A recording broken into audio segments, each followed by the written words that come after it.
Hello, welcome to Weekly Spiritual Fitness, probably the last one. We're going into pre-deployment leave now, and then we will be getting back together for TMST back at the unit. So I look forward to seeing everybody and getting on with whatever comes next. Hope that you enjoy your pre-deployment leave.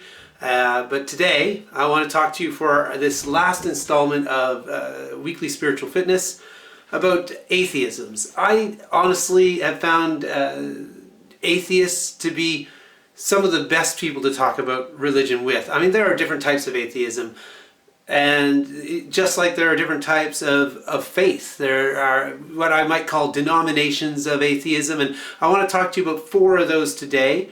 And so there, out of those, there'll be Darwinism. I want to talk about Marxism. I want to talk about Richard Dawkins, and then I want to talk about Nietzsche. And so out of these, there are three approaches that I respect greatly and one that I don't really, and I'll tell you why. There are three of them which I think are somewhat flawed in their approach to atheism, and one which I think is actually right on the money. And so let's talk about this a little bit. I want to start with Darwinism. Darwin himself, from as far as I'm aware, although he had crises of faith, he was not himself an atheist. He saw God's beauty in the natural world, but Darwinism in and of itself has become an atheist approach, which was somewhat popular. We think about like the monkey trials down in the States and stuff like this, where the teaching of evolution was not was challenged. And to me, I'm a little perplexed, because my understanding of the Bible is that it really is not intended, especially the Old Testament is not intended to be a historical document. These are stories, rich stories, which tell us what it means to be human, that tell us what it means to be who we are. And I think that sometimes it's best thought of sort of like looking through a plain glass window versus looking at a stained glass window. If we look at a stained glass window, we don't think, well, that's not the real thing. Instead, we realize this is telling a story about something else.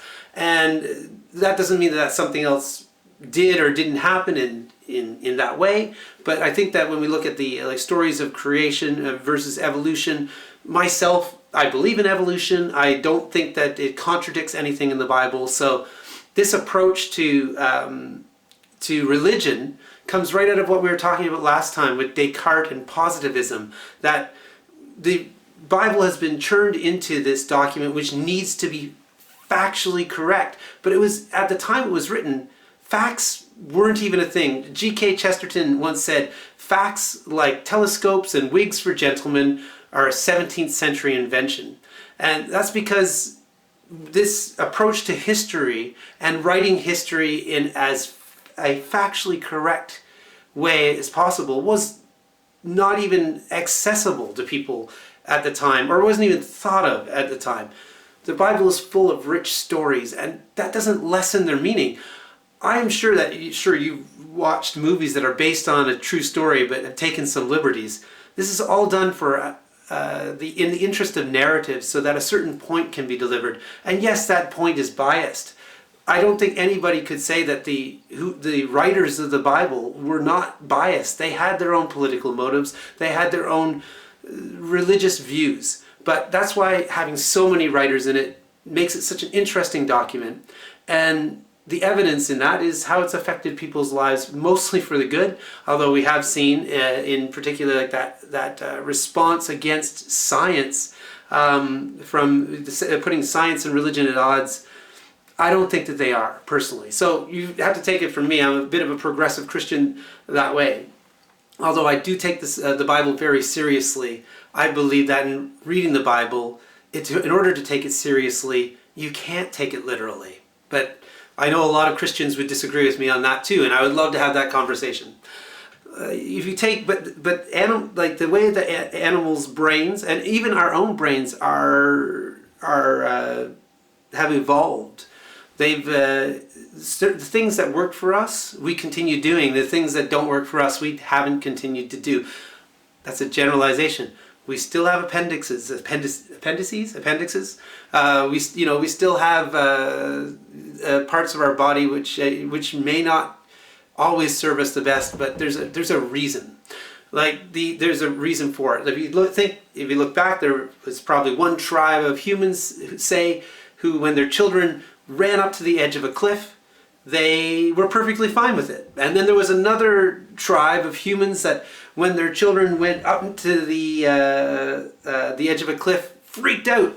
And so the people that freaked out, that their children survived, and the people who didn't, their children didn't. And so that's a very basic understanding of evolution. But there are some animals such as the digger wasp, which is a very violent creature. It plants its young into live caterpillars and then paralyzes them, and then the young feed on its insides. It's a distressing thought. And so Darwin, writing about these sort of creatures, talked about this as, where is the grace in this sort of thing. Now, the interesting thing about digger wasps too is they're actually strategically quite smart. And so they, before they go into they'll take over take over others' nests, other digger wasps' nests. So, what they'll do is, in order to make sure that there are no enemy digger wasps before they go in, they'll bring food to the outside. They'll put it at the outside, and then they'll do a little bit of a recce on the inside of the nest, and then they'll come out and get their food and bring it back in. So to feed the people. So they want to make sure that it's safe.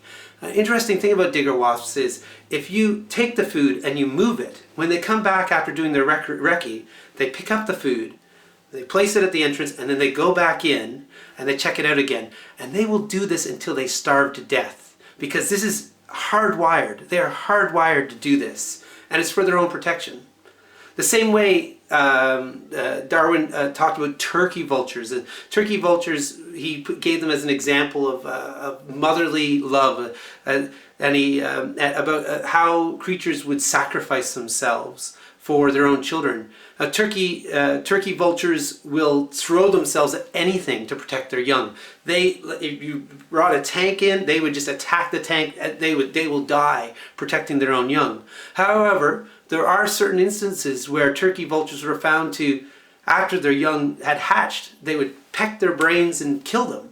And so in order to try to find out what was going on here, what we find is if a turkey vulture is deaf, it will kill its own young.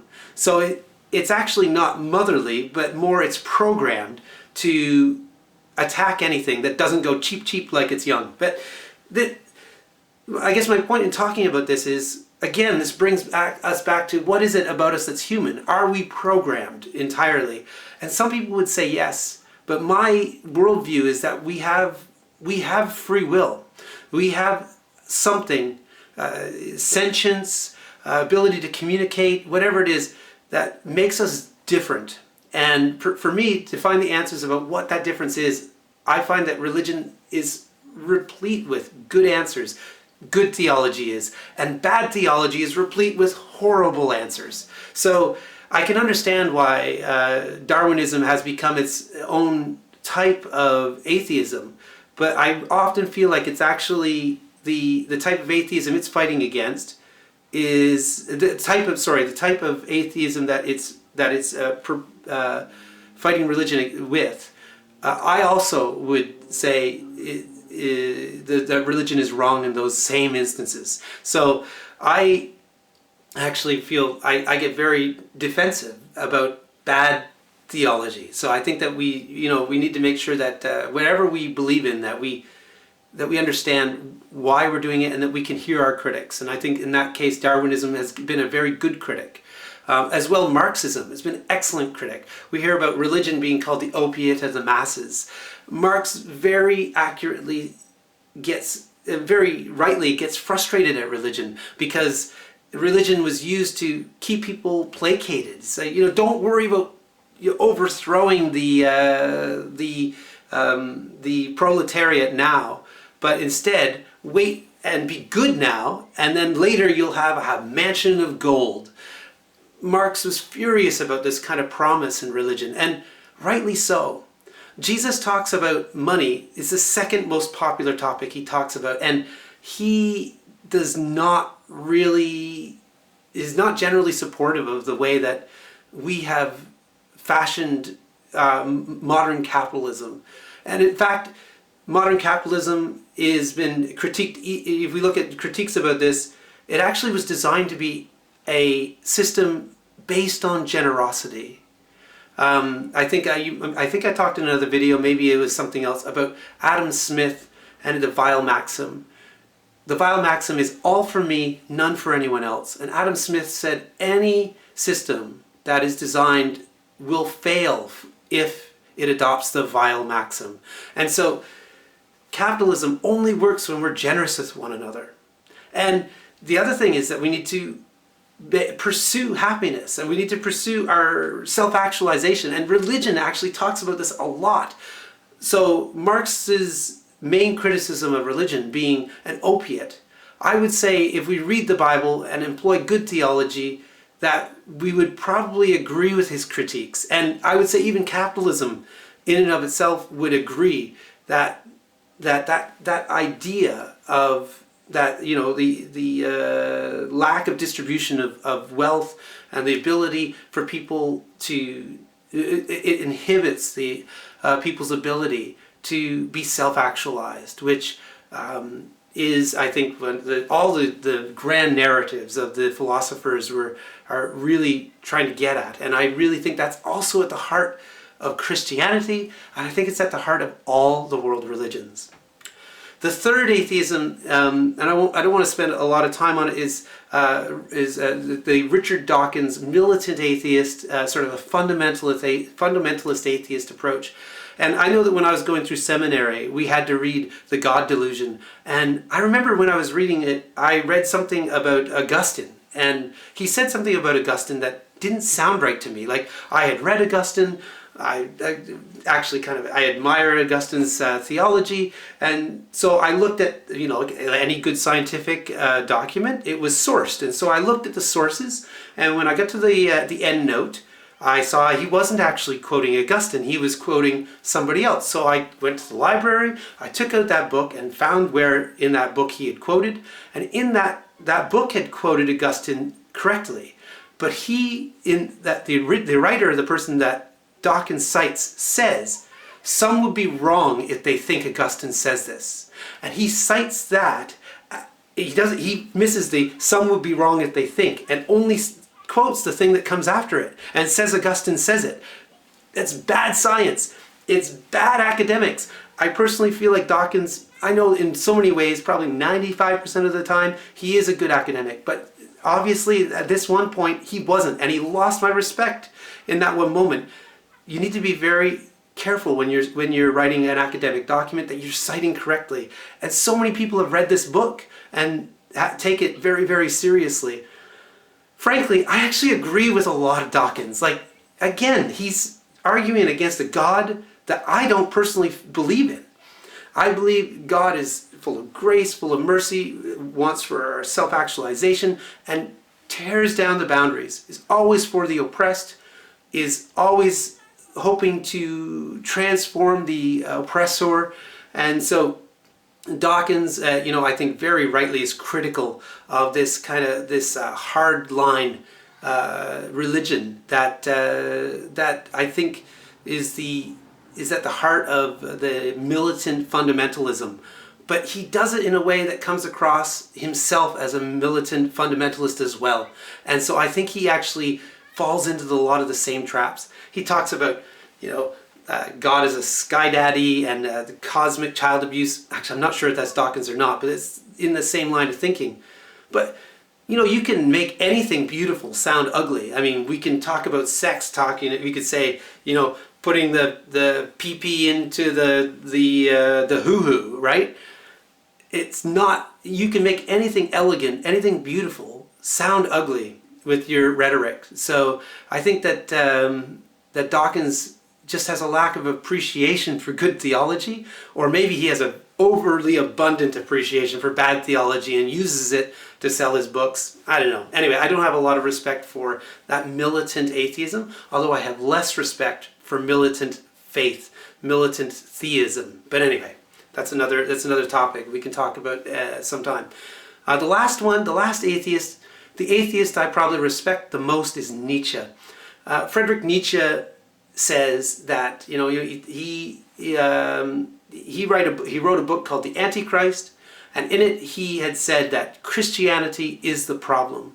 And the reason why Christianity is the problem, Nietzsche says, is it deifies the weak. And that is right.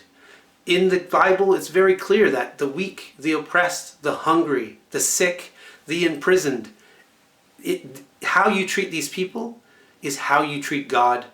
And Nietzsche sees this and says, this is weakening us as a species. He talks about the Übermensch who says yes to everything, who sees that stepping on the weak is a way to become more powerful. Now, and he says that religion actually gets in the way of the Übermensch being able to actualize. And I would say he's right. He's right, except for the fact that I do not believe our purpose ultimately is to become more and more powerful. But instead, the thing that, again, going back to the Darwinism where we started, the thing that separates us from the seeming cruel indifference of nature is that we've been imbued with something else. We've been given a gift, and that is the gift of grace, of love, of charity. Not true charity, not love which expects return, but love just that gives because it is what we are made for. When we talked about the digger wasp is made a certain way, I believe this is the way we are made, but it's a choice.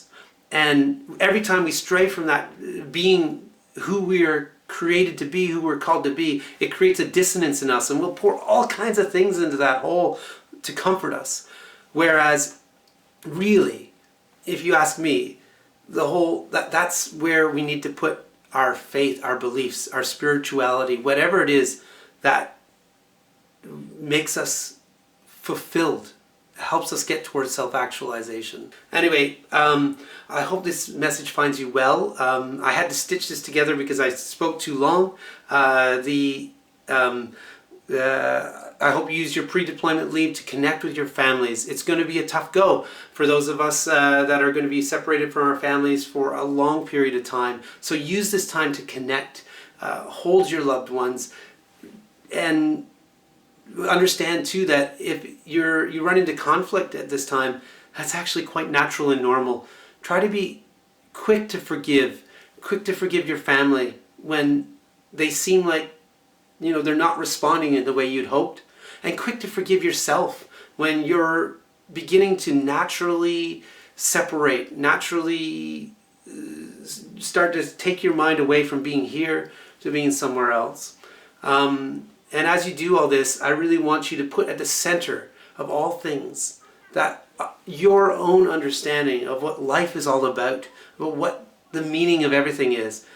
Going back to the first weekly spiritual fitness, I believe that this is at the heart of everything that we do, and we need to understand what that is, or we can be caught up in the traps that are set either by well-meaning religious people or well-meaning non-religious people or whomever. So I hope this message finds you well, that until we all meet again, or whatever, in whatever way that you are able to connect with that sense of meaning. Take care. Pro Patria.